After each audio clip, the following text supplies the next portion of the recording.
Olá pessoal, tudo bem com vocês? Vamos dar sequência aí do nosso estudo de pneumatologia. Nessa terceira parte do estudo a gente vai dar uma olhadinha principalmente na questão dos dons espirituais, né? A gente começou falando do Espírito Santo em relação à sua pessoa, à sua divindade, suas características, né, quanto pessoa, a sua personalidade, né, propriamente dita.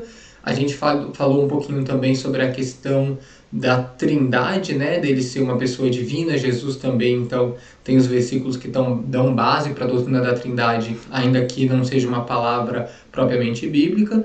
E agora a gente vai encaminhar um pouquinho mais para os dons, né? Naquela primeira aula a gente viu um pouquinho sobre a ação do Espírito Santo no Antigo Testamento, que era uma coisa mais esporádica, mais pontual, para a execução de serviços específicos ali, por meio dos profetas, por meio de algum artífice na construção do tabernáculo. E também vimos também sobre a festa de Pentecostes, que foi o estalo inicial para a ação do Espírito Santo no Novo Testamento. E agora a gente vai ver um pouquinho sobre essa questão dos dons espirituais. Então, antes de passar para o primeiro slide, aqui essa aula vão ser pouquíssimos slides, né? Deixa eu até dar uma olhada aqui. Isso vão ser pouquíssimos slides. E eu não sei se vai dar muito tempo aqui de vídeo ou não, mas antes da gente entrar no primeiro slide, falando aí sobre os dons, a gente precisa lembrar essa questão que a gente tocou na primeira aula, que a ação do Espírito Santo no Antigo Testamento, ou na fase pré-pentecostal, que eles chamam, era algo mais pontual. Aí vem o dia da festa de Pentecostes, o Espírito Santo é dado como cumprimento da promessa. Que promessa? Promessa feita ao povo de Deus em Joel capítulo 2, promessa do próprio Jesus, que disse que se ele não fosse, o Consolador não viria, né? Mas quando ele fosse, ele enviaria o Consolador para que nós não estivéssemos sós, né?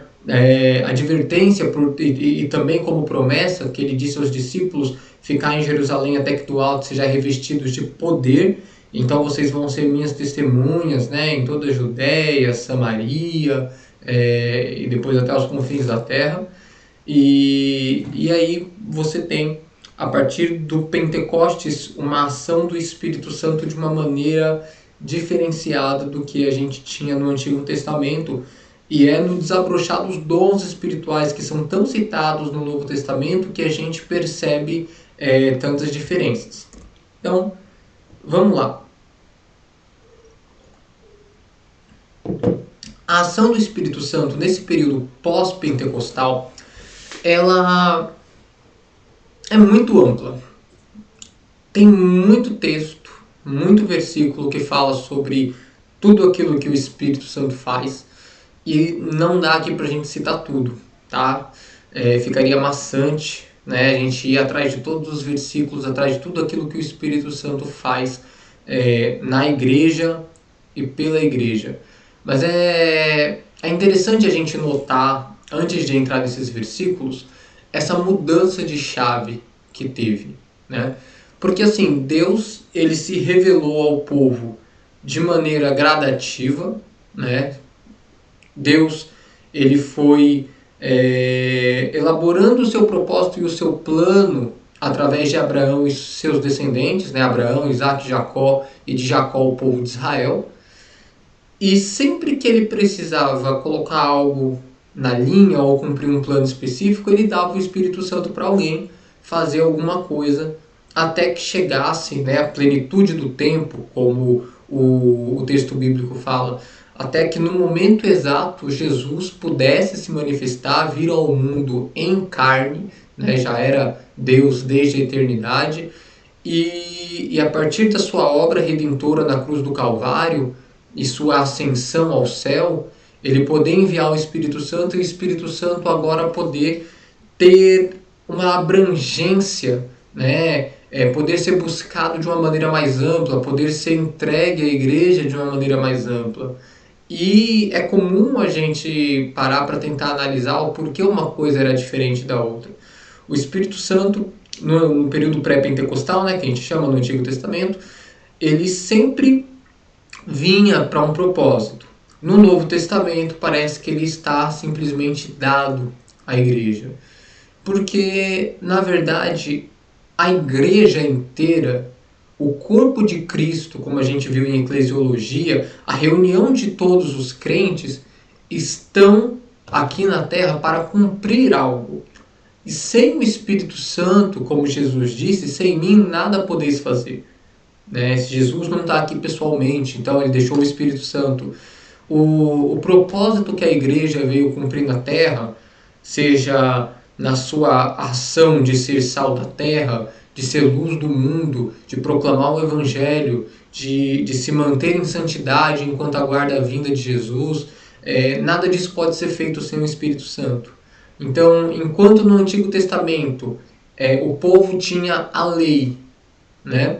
Enquanto no Antigo Testamento o povo tinha aquilo que Moisés deu para eles seguirem como instrução para a vida, e o Espírito Santo era dado pontualmente para um ou para outro cumprir um propósito específico, no Novo Testamento todos precisam cumprir o seu propósito. Toda a igreja precisa se manter fiel, se manter em santidade, andar pela palavra de Deus, precisa expor o Evangelho, precisa convencer o homem, né, dos seus pecados, mostrar o caminho de volta para Deus, apresentar Jesus, e tudo isso é impossível sem o Espírito Santo. Tudo isso é extremamente eficaz a partir do momento que o homem ele tem o Espírito Santo.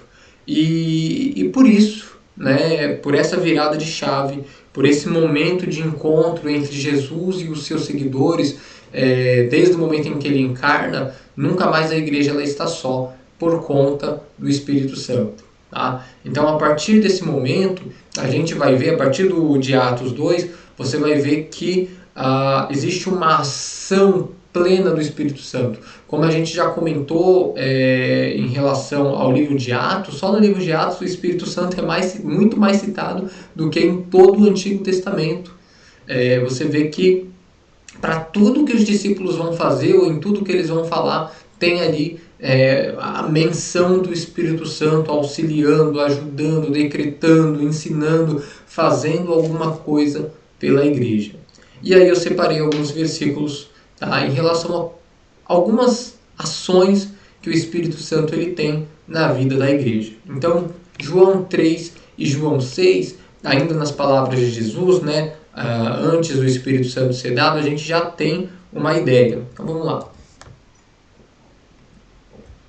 João capítulo 3, eu marquei do versículo 3 ao 6, é a famosa conversa com Nicodemos, e ele fala, né, que aquele que não nascer de novo não pode entrar no reino. E aí Nicodemos questiona, né, como assim nascer de novo? E ele fala, aquele que não nascer da água e do Espírito não pode entrar no reino de Deus. O que é nascido da carne é carne, e o que é nascido do Espírito é Espírito. A interpretação que a gente dá a esse versículo é que Jesus está falando sobre uma doutrina que, dentro da soteriologia, dentro da doutrina da salvação, a gente chama de regeneração, né? É o homem sendo gerado novamente, é o homem tendo uma nova vida em Cristo, e isso só é possível a partir do Espírito Santo. Deixei como exemplo o 6,36 também, ou 6,63, deixa eu dar uma olhada porque posso ter anotado errado aqui. Eu acredito que eu inverti os números. 63. O Espírito é o que vivifica, a carne para nada aproveita. As palavras que eu vos digo é Espírito e vida. Então, regeneração.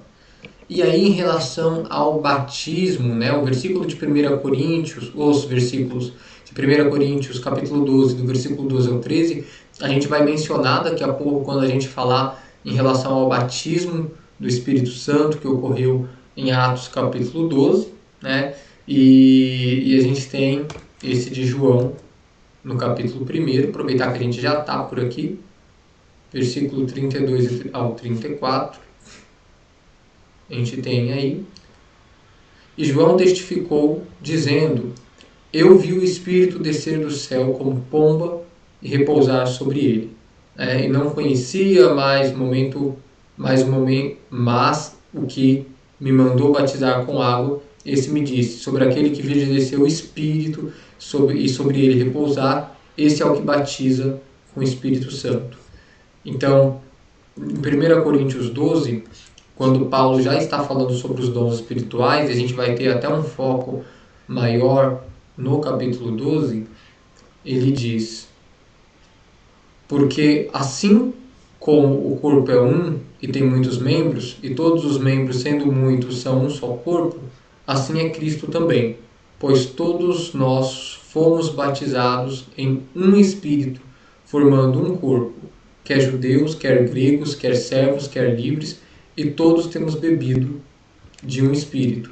Então aqui em relação a uma ação do Espírito Santo, ele batiza, né? O batismo com o Espírito Santo é uma doutrina onde há divergências, né? Os cessacionistas, como são chamados, vai dizer que é algo que aconteceu era um evento isolado que aconteceu no dia de Pentecostes e acabou ali. Outros defendem que, né, é algo que vai sempre acontecer quando buscá-lo. E aí, eu não vou dar continuidade aqui a cada um dos textos aqui.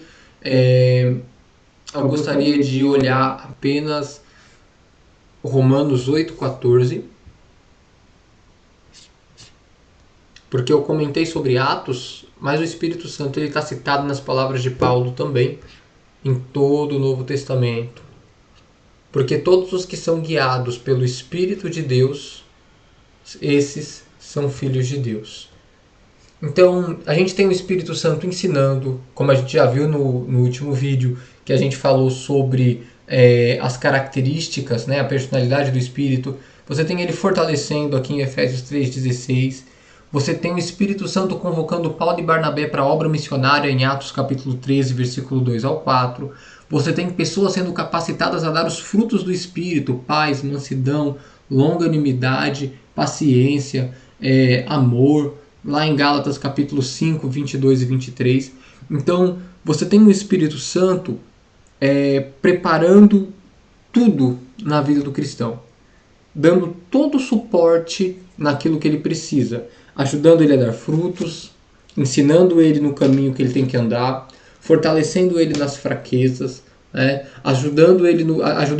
Fazendo todo o processo de regeneração, porque o processo de novo nascimento não é uma ação do homem, é uma ação do Espírito Santo quando esse permite, né, ser transformado. Então você tem todas essas ações do Espírito permitindo que o homem seja aceito, ou seja agradável, ou esteja um pouco mais perto de Deus, certo? E tudo isso a gente percebe que foi a partir de Atos 2.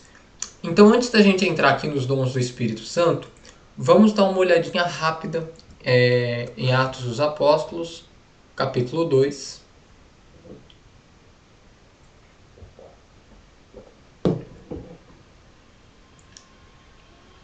Onde a gente lê: cumprindo-se o dia de Pentecostes, estavam todos no mesmo lugar. Né? Então, festa de Pentecostes, a gente comentou naquele vídeo, era também chamada de festa das colheitas, festas das semanas, né? E tinha outro nome, me foge agora da memória, ou festa das primícias. Era uma festa de peregrinação. Todo judeu prosélito, né, que é o judeu convertido ou judeu de nascimento, ia para Jerusalém. E aí, vinha assim de todos os países, então eles tinham várias línguas, e o povo estava reunido. Né? De repente veio do céu um som, como de um vento veemente e impetuoso, então um barulho de vento soprando, e encheu toda a casa que estavam assentados. E foram vistas por eles línguas repartidas, como que de fogo, as quais pousaram sobre cada um deles. E todos foram cheios do Espírito Santo e começaram a falar noutras línguas, conforme o Espírito lhes concedia que falassem. Em Jerusalém estavam habitando judeus, homens religiosos de todas as nações que estão debaixo do céu. E quando aquele som ocorreu, juntou-se uma multidão e estava confusa, porque cada um os ouvia falar na sua própria língua. E todos pasmavam e se maravilhavam, dizendo uns aos outros: Pois que? Não são galileus todos esses homens que estão falando? Como, pois, ouvimos cada um na nossa própria língua em que somos nascidos? E aí no versículo 9 as nações, né? Partos, medos, elamitas, os que habitam na Mesopotâmia, Judéia, Capadócia, Ponto, Iase, Frígia, Panfilha, Egito, partes da Líbia, junto a Cirene, e forasteiros romanos, tanto judeus como prosélitos, cretenses, árabes, todos nós, estou aqui no 11, temos ouvido em nossas próprias línguas falar das grandezas de Deus. E todos se maravilhavam e estavam suspensos, dizendo uns para os outros: O que quer dizer isso? E outros zombavam e diziam: Estão cheios de mosto. E aí Pedro, né, se pôs de pé no meio dos 11, levantou a voz e disse: Homens judeus e todos que habitam em Jerusalém, seja-vos isto notório e escutai as minhas palavras. Né? Daí para frente Pedro vai pregar e vai dizer: olha, isso foi o que foi prometido pelo profeta Joel, né? E Jesus veio, morreu, vocês mataram a Jesus e ele deixou a promessa de que ele enviaria o Espírito Santo. Aqui existem as duas interpretações que eu comentei. O cessacionista vai dizer assim: olha, isso aqui foi um evento isolado. Foi uma promessa que Deus enviou e ele cumpriu essa promessa em Atos 2 e acabou. Os pentecostais ou continuistas, como também são chamados, acreditam que esse fenômeno do batismo com o Espírito Santo ele ainda continua e vai utilizar como base o fato de que o derramamento do Espírito Santo se repete no episódio com os samaritanos e também com o pessoal de Éfeso. Tem pelo menos mais 2 ou 3 eventos onde o Espírito Santo ele é derramado. E as pessoas falam em outras línguas, ou profetizam, ou tem uma manifestação espiritual. Aqui eu não vou usar tempo debatendo ou utilizando textos para mostrar qual que é o mais correto, o mais aceitável, cada um acha melhor, né? Como eu sou pentecostal, a nossa doutrina da nossa igreja, do curso que a gente segue, somos de uma linha pentecostal e por experiência também, cremos que o batismo do Espírito Santo seja algo contínuo, cremos que o Espírito Santo seja algo que deve ser buscado de maneira contínua. E junto com o batismo, a gente entra nessa questão dos dons espirituais. Tá? E por isso eu li Atos 2 e citei a linha cessacionista, que acredita que o batismo com o Espírito Santo foi algo que foi um evento isolado dado por Deus, porque essa linha de doutrina também acredita que o dom espiritual também foi algo que aconteceu naquele período e cessou naquele período. Os dons espirituais eram apenas para confirmar a pregação dos apóstolos, que era realmente verídica. Uma vez que a Bíblia estava sendo escrita, eles precisavam confirmar que aquilo que eles estavam escrevendo e pregando de fato era inspirado pelo Espírito Santo. Agora que a revelação, né, que era progressiva, está completa, agora que a revelação ela já foi dada pelos apóstolos, não tem mais necessidade, não existe mais nada a acrescentar em relação à Bíblia, então não existe mais nada de milagre que precisa ser feito. Né? E aí eles vão usar um texto de 1 Coríntios, capítulo 13, que fala: havendo dons cessarão, havendo línguas hão de cessar, para dizer, olha, tudo já cessou. Vamos pegar um versículo onde Paulo fala para Timóteo: olha, não beba apenas água, mas também beba vinho, por conta das tuas frequentes enfermidades no estômago. E para dizer assim, olha, Paulo era um homem que curava. Por que ele não curou Timóteo, que estava enfermo? Provavelmente, ainda nos tempos de Paulo, o dom de cura já havia cessado. Então, esses são os argumentos das linhas da linha cessacionista, mais defendida aí por igrejas mais tradicionais, como a igreja presbiteriana e algumas outras, diferente da continuista, que acredita que não apenas o batismo, mas também o exercício dos dons espirituais permanece na igreja até os dias de hoje. Né? Nisso tudo, não apenas cito as igrejas evangélicas, mas também a igreja católica tem uma linha carismática, né, que acredita também no batismo do Espírito Santo e na manifestação de dons espirituais até os dias de hoje. E mesmo dentro do catolicismo você tem essas duas linhas de quem acredita que já cessou e outros acreditam que continuam. Então, dito isso, vamos para a lista dos dons espirituais que a Bíblia apresenta.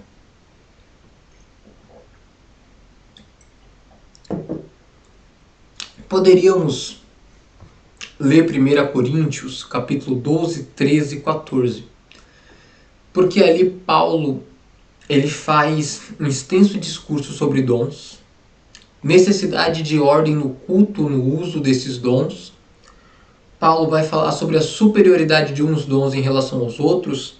Exemplo, ele fala que o dom de língua estranha, ele edifica a si mesmo, enquanto o de profecia edifica aos outros, então o de profecia é superior, a não ser que junto com alguém que fala em língua estranha tenha alguém que também tem o dom de interpretar a língua estranha, né?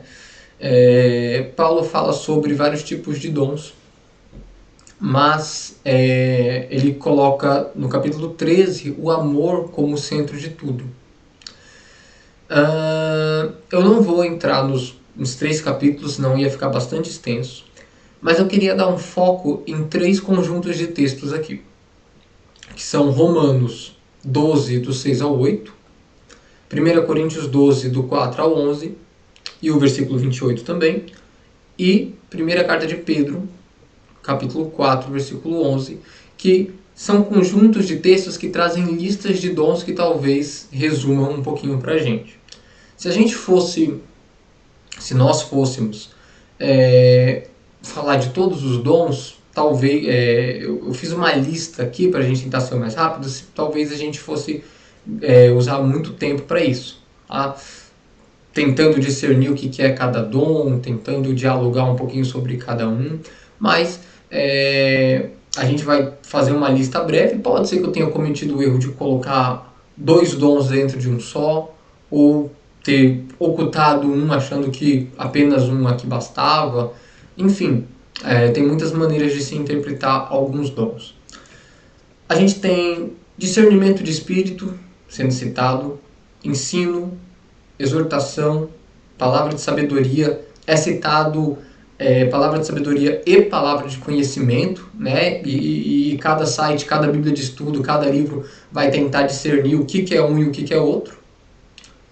Línguas estranhas e interpretação de línguas.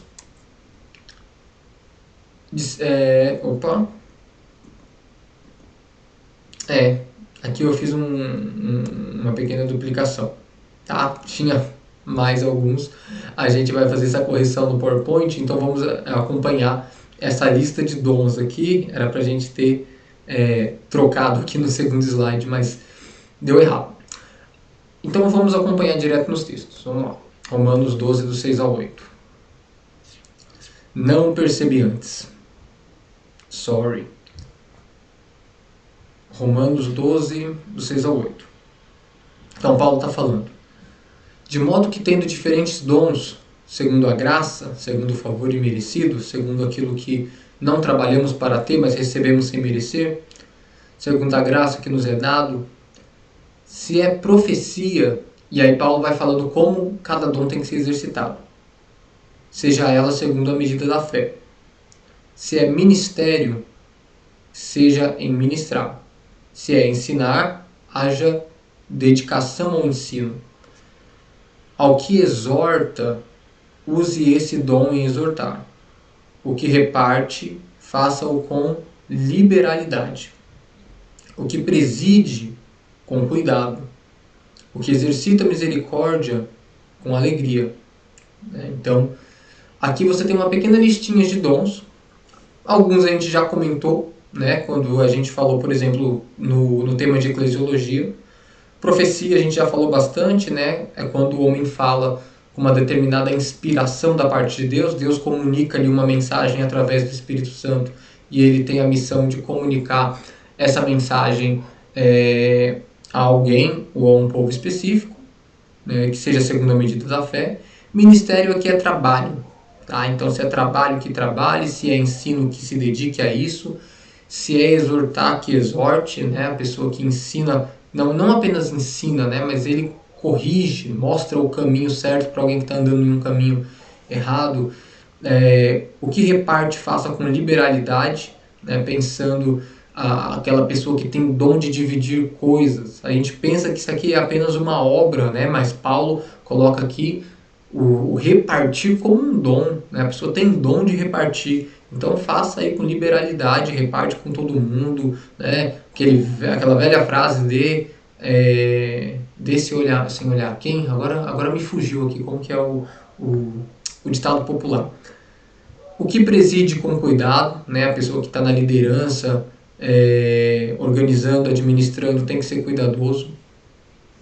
O que exercita misericórdia com alegria, porque normalmente pessoas que fazem misericórdia aos outros são pessoas que sofrem bastante, né? Muitas vezes são mal interpretados, às vezes as pessoas se aproveitam deles, às vezes pessoas que exercitam misericórdia, como que eu posso dizer, são mal recompensados, são vítimas de muita ingratidão. Então, Paulo fala, olha, aquele que faz misericórdia com alegria, que faça com alegria. O texto de 1 Coríntios 12, né? Vamos dar uma olhadinha na lista.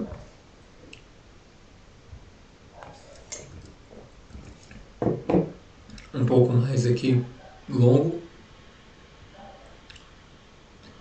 Ora, há diversidade de dons, mas o Espírito é o mesmo. Há diversidade de ministérios, mas o Senhor é o mesmo. E há diversidade de operações, mas Deus é o que opera tudo em todos. Então olha como é complexo. Existem muitos tipos de dons, existem muitos tipos de ministérios e existem muitos tipos de operações. Então é ampla a maneira como o Espírito Santo trabalha através da igreja. Porque pelo Espírito é dada a palavra da sabedoria e a outro pelo mesmo Espírito a palavra da ciência.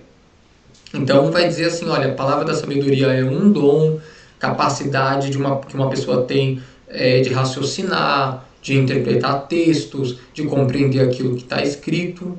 E a palavra da ciência seria uma palavra de conhecimento, Deus revelar algo profundo, Deus revelar, por exemplo, como revelou aos homens da Bíblia, coisas ocultas sobre o reino dos céus. Algumas pessoas dizem que isso aqui é um dom que já está extinto, que foi utilizado inclusive para que a Bíblia pudesse ser escrita através de revelação, né? Deus revelando a Paulo muitas coisas que ele colocou dentro das suas cartas, e é um dom extinto porque hoje em dia a Bíblia já foi escrita, não se pode colocar mais nada dentro dela.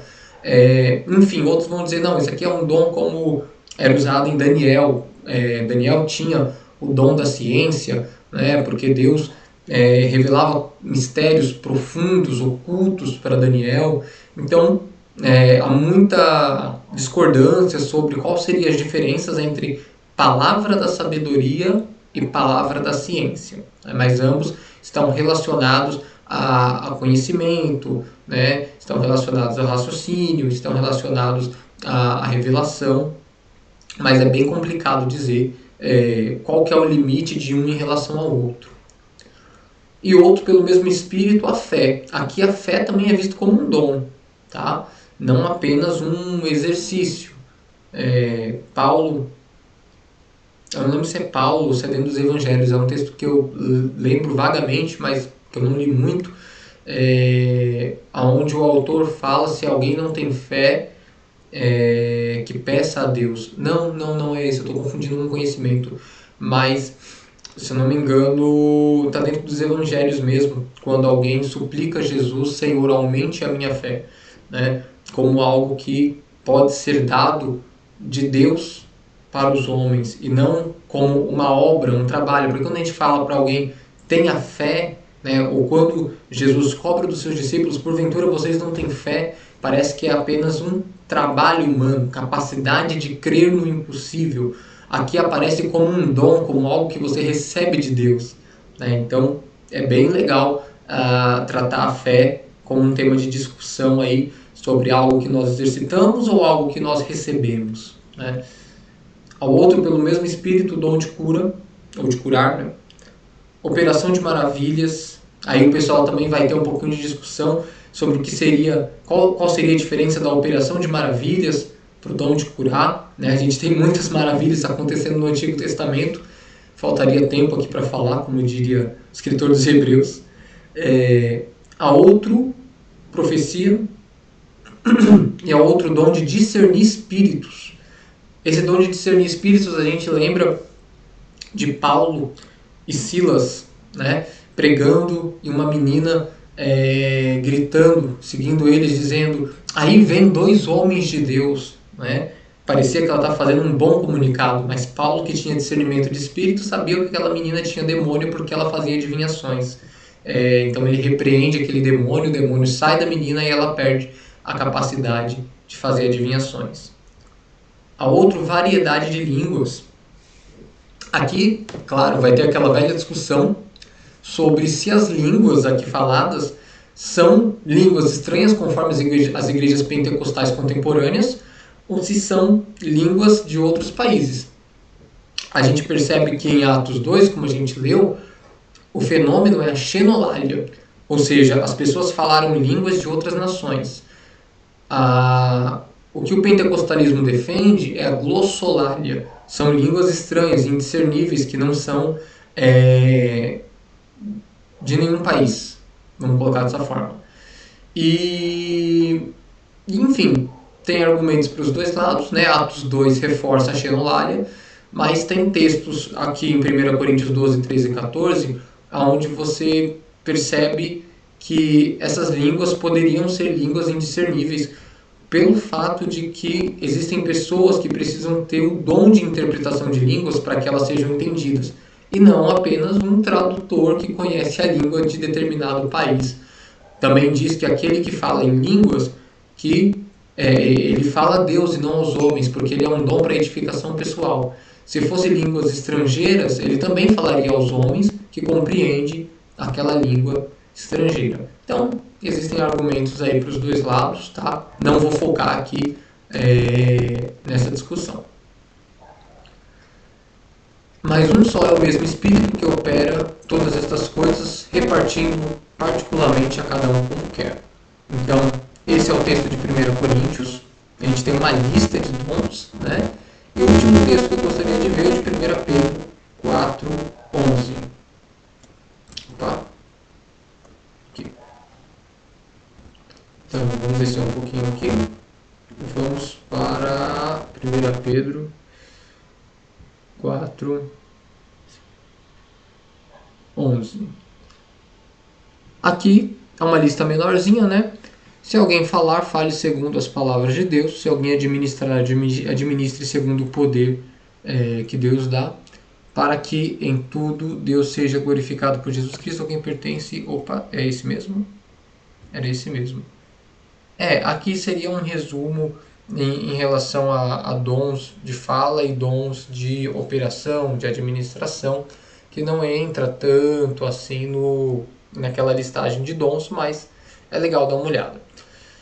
Então essa seria uma lista dos dons espirituais. Tá? A gente falou sobre cura, a gente falou sobre línguas, a gente falou sobre profecia, sobre interpretação de línguas, sobre discernimento de espíritos, sobre palavra de sabedoria, a gente falou sobre a palavra de conhecimento.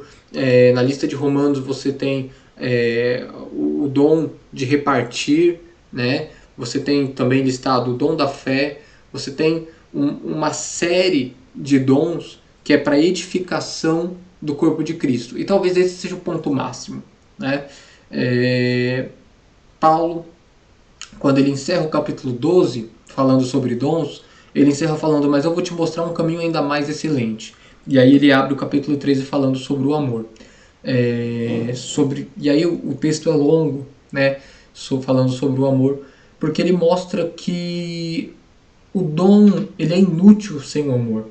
E o amor, a demonstração máxima do amor é o que Jesus fez pela igreja, morrendo por ela na cruz, servindo. O dom ele é dado para servir. O dom ele é dado para edificação do próximo. O dom ele não é algo para exaltação pessoal, ele não é algo apenas para si, ele é algo simplesmente para que o corpo de Cristo como um todo ele possa e adiante. Tá? Então, acredito, como bom pentecostal, acredito eu sim que os dons espirituais ainda estão em plena operação.